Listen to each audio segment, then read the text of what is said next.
Alright folks, gather round.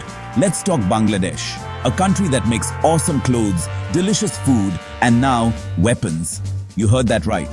See, after a brutal war of independence in 1971, Bangladesh knew one thing: relying on others for defense, not an option. So they started small, like really small. Think workshops, not factories. But they had heart, they had hustle, and most importantly, they had skilled engineers. Early efforts focused on basic needs: ammo, small arms, repairs. It wasn't glamorous, but it was a start.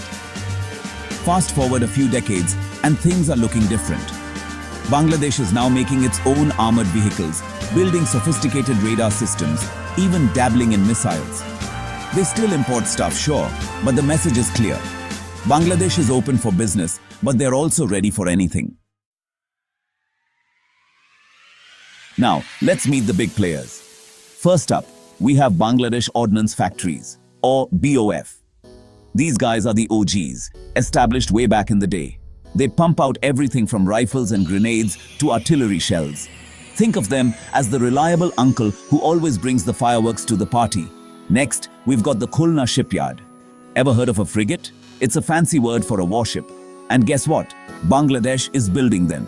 They're also making patrol boats and landing craft. The Bay of Bengal better watch out. And then there's the Bangladesh Machine Tools Factory, or BMTF. They're like the tech wizards, developing radios, communication systems, and even those cool night vision goggles that soldiers love. They're the ones making sure Bangladesh's defense is more high-tech, less walkie-talkie. So, what exactly are these Bangladeshi defense gurus cooking up? Let's start with the small stuff. Bangladesh now makes its own bullets, bombs, and grenades. They even have their own version of the AK-47 because who doesn't love a good, reliable assault rifle?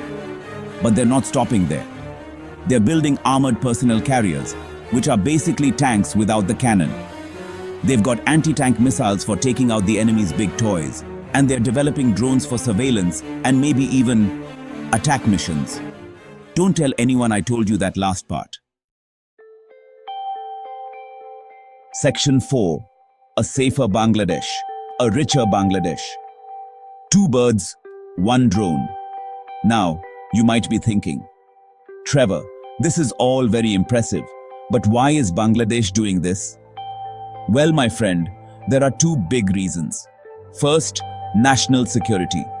Bangladesh has had its fair share of turmoil. By building up its own defense industry, they're making sure they can protect themselves no matter what.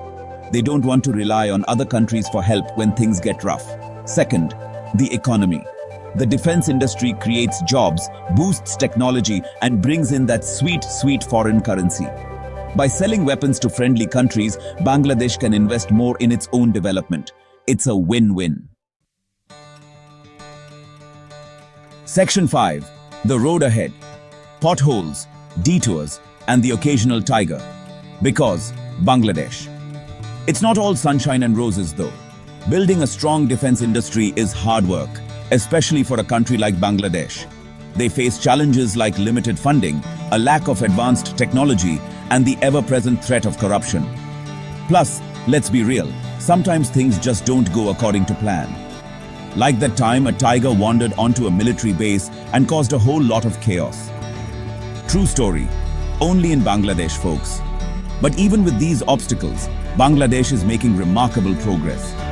They are partnering with other countries, investing in research and development, and most importantly, believing in their own abilities. So, keep an eye on Bangladesh, because this little engine that could is just getting started.